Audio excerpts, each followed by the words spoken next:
कहानी की शुरुआत में ही हम क्रिश मल्होत्रा नाम के एक लड़के को देखते हैं। क्रिश ने आईआईटी दिल्ली से इंजीनियरिंग किया है और अब वो अपने एमबीए की स्टडीज के लिए आईआईएम अहमदाबाद गुजरात जाता है। क्रिश एक रिच पंजाबी हिंदू फैमिली का लड़का है, लेकिन उसके फैमिली में कुछ प्रॉब्लम्स है।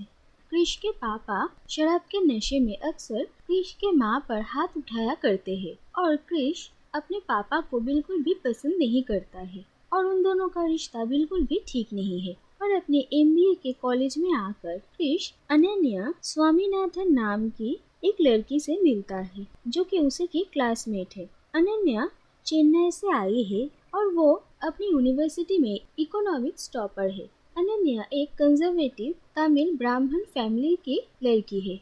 कॉलेज में क्रिश और अनन्या दोनों के ही कोई दोस्त नहीं बनते हैं और वो दोनों एक दूसरे से मिलते हैं और वो दोनों ही एक दूसरे को अच्छे लगते हैं, इसीलिए वो दोनों एक दूसरे से दोस्ती कर लेते हैं। उसके बाद एक दिन क्रिश अनन्या को कहता है कि उसका पैशन है राइटिंग और वो एक राइटर बनना चाहता है। हालांकि अनन्या इकोनॉमिक्स टॉपर है, लेकिन जब उसके प्रोफेसर उसे क्लास में एक सिंपल सा सवाल पूछते हैं तो वो उसका आंसर नहीं दे पाती है, इसीलिए प्रोफेसर उसे क्लास के सामने ही इंसल्ट कर देते हैं। उसके बाद अनन्या देखती है कि क्रिश काफी इंटेलिजेंट है और वो अपनी पढ़ाई में उसकी हेल्प लेने लगती है और वो दोनों एक साथ पढ़ाई किया करते थे। लेकिन धीरे धीरे क्रिश को अनन्या काफी अच्छी लगने लगती है और वो उसे इस बारे में कह भी नहीं पाता है, इसीलिए वो ये तय करता है कि वो अनन्या से दूर रहेगा और वो अनन्या को इग्नोर करने लगता है। उसके बाद जब अनन्या उससे आकर सामने से बात करती है तो उसे साफ साफ ये कह देता है कि उन लोगों को अपनी दोस्ती तोड़ देनी चाहिए और वो दोनों एक साथ नहीं पढ़ाई कर सकते हैं क्योंकि अनन्या की वजह से वो डिस्ट्रैक्ट हो रहा है। लेकिन क्रिश का ये प्लान काम नहीं करता है और उसके कुछ दिनों बाद और अनन्या भी क्रिश को कहती है कि वो भी उससे प्यार करती है। उसके बाद वो दोनों एक दूसरे को डेट करने लगते हैं और इसी तरह 2 साल बीत जाते हैं और उन लोगों की एमबीए भी खत्म होने वाली थी और उन लोगों को कैंपस से जॉब मिलने वाला था। इसके बाद अनन्या क्रिश से पूछती है कि अब वो लोग क्या करेंगे और क्रिश इस बात का ठीक ठाक जवाब नहीं दे पाता है। उसके बाद उन लोगों का इंटरव्यू होता है और अपना इंटरव्यू खत्म होने के बाद अचानक क्रिश कुछ सोचता है और वो जाकर अनन्या के इंटरव्यू के बीच उसे शादी के लिए प्रपोज करता है और अनन्या भी हाँ कह देती है। उसके बाद उन दोनों को ही कैंपस से जॉब मिल जाती है। उसके बाद अनन्या और क्रिश दोनों ही अपने पेरेंट्स को एक दूसरे से मिलवाते हैं, लेकिन क्रिश की माँ और अनन्या के पेरेंट्स दोनों ही एक दूसरे को देखकर नाखुश होते हैं और एक दूसरे को समझ नहीं पाते हैं और इसीलिए उन लोगों की बात ज्यादा आगे नहीं बढ़ती है। इसके बाद अनन्या को अपने होम टाउन चेन्नई में ही जॉब मिल जाती है। दूसरी तरफ क्रिश अपने होम टाउन न्यू दिल्ली चला आता है और वो कौन सी सिटी में जॉब लेना चाहता है ये उसके ऊपर ही डिपेंड करता है। और जहाँ पर एक तरफ क्रिश की माँ उसे कहती है कि उसे दिल्ली में ही रहना चाहिए, तो दूसरी तरफ अनन्या उसे चेन्नई आने के लिए कहती है क्योंकि उसकी वर्क प्लेस चूज करना उसके हाथ में नहीं था और क्रिश इन दोनों के बीच कंफ्यूज हो जाता है। दूसरी तरफ क्रिश की फैमिली उसे अपनी राइटिंग के पैशन को और अनन्या को छोड़ने के लिए फोर्स करने लगते हैं और वो लोग चाहते हैं कि क्रिश एक पंजाबी लड़की देखकर ही अरेंज मैरिज कर ले। इसके बाद क्रिश के पापा के साथ उसकी फिर से झगड़ा हो जाता है और वो ये डिसाइड करता है कि वो चेन्नई में ही जॉब के लिए जाएगा। उसके बाद क्रिश चेन्नई आ जाता है और अपने ऑफिस में ज्वाइन करता है और फिर एक दिन अनन्या उसके घर क्रिश को इनवाइट करती है। उसके बाद क्रिश और अनन्या ये सोचते हैं कि कैसे क्रिश अनन्या के फैमिली के साथ और ज्यादा घुल मिल सकता है। उसके बाद अनन्या क्रिश को सजेस्ट करती है कि वो उसके छोटे भाई को आईआईटी एंट्रेंस के लिए ट्यूशंस दे और इसीलिए क्रिश को अनन्या के घर हर रोज आना पड़ता था। और इसके बाद एक दिन क्रिश अनन्या के फादर के पहले पावर पॉइंट प्रोजेक्ट पर उनकी हेल्प करता है और फिर अपने ऑफिस के एक इवेंट पर अनन्या के माँ को गाना गाने का मौका देता है और उन्हें गाना गाने के लिए एनकरेज भी करता है और अनन्या के माँ भी इसके लिए क्रिश को थैंक यू कहती है और धीरे धीरे अनन्या की फैमिली क्रिश को पसंद करने लगते हैं। उसके बाद एक दिन क्रिश अनन्या के फैमिली को ये समझाने की कोशिश करता है कि अनन्या और वो दोनों एक दूसरे से बहुत प्यार करते हैं और वो हमेशा अनन्या को खुश रखेगा, और वो इंडिविजुअली उन सबको शादी के लिए प्रपोज करता है। और क्रिश को देखकर, उसे जानकर अनन्या की फैमिली भी अनन्या की शादी उससे करवाने के लिए तैयार हो जाते हैं। इसके बाद क्रिश और अनन्या दोनों डिसाइड करते हैं कि वो दोनों दिल्ली क्रिश के माँ से मिलने के लिए जाएंगे, लेकिन क्रिश के साथ अनन्या को देखकर क्रिश की माँ बिल्कुल भी खुश नहीं होती है।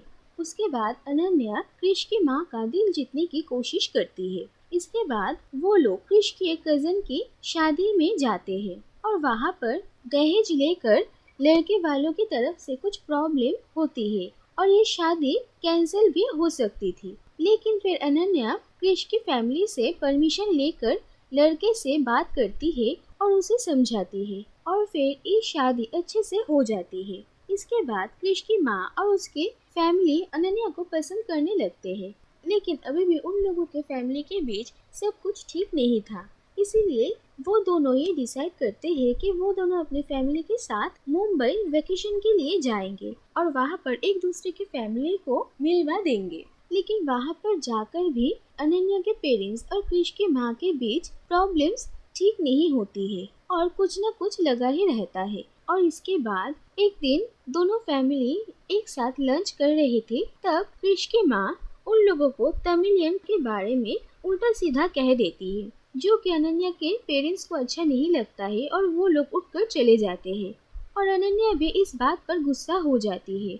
और फिर क्रिश की माँ क्रिश को ये कहती है कि वो उसकी जैसी बहू नहीं चाहती है, वो एक ऐसी बहू चाहती है जिसे वो अपने हाथों में रख सके। और क्रिश अपनी माँ को शांत करने के लिए झूठ मूठ का उन्हें ये दिलासा दे देता है कि जब वो उससे शादी कर कर घर ले आएगा तो वो उसे अपनी तरह ही रखे। तो दूसरी तरफ अनन्या अपने पेरेंट्स को समझाकर वापस लेकर आती है और क्रिश की ये बातें वो लोग सुन लेते हैं और अनन्या क्रिश पर काफी गुस्सा हो जाती है और उससे ब्रेकअप कर लेती है और वहाँ से अपने पेरेंट्स को लेकर चली जाती है। इसके बाद क्रिश भी अपनी माँ को लेकर वापस अपने घर चला आता है।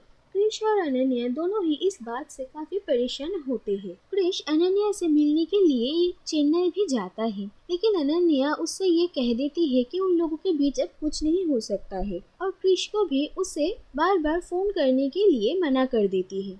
और क्रिश इस बात से काफी डिप्रेस्ड होता है और उसके बाद वो अपनी और अनन्या की जिंदगी को लेकर एक स्टोरी लिखता है। और क्रिश की ये हालत उसके पापा भी देख रहे थे और वो अनन्या के बारे में क्रिश से पूछते हैं, लेकिन क्रिश उसके बारे में कुछ कह नहीं पाता है। इसके बाद एक दिन अनन्या क्रिश को कॉल करती है और उससे ये कहती है कि क्रिश के पापा अनन्या के पेरेंट्स से मिलने के लिए चेन्नई आए थे और उन्होंने क्रिश की माँ की तरफ से उनसे माफी भी मांगा है और वो क्रिश और अनन्या की शादी के बाद भी उन लोगों से करते हैं, जिसकी वजह से क्रिश और अनन्या की शादी तय होती है। लेकिन क्रिश के पापा उसकी शादी में आने से मना कर देते हैं क्योंकि वो नहीं चाहते कि उनकी वजह से उसकी शादी में कोई भी प्रॉब्लम हो। इसके बाद क्रिश अपनी माँ और अपनी फैमिली के साथ चेन्नई आते हैं शादी के लिए और फिर उन लोगों की शादी की तैयारियां शुरू होती है। अनन्या की फैमिली और क्रिश की माँ दोनों ही अब इस शादी से काफी खुश होते हैं। उसके बाद शादी से एक दिन पहले क्रिश ये देखता है कि उसके पापा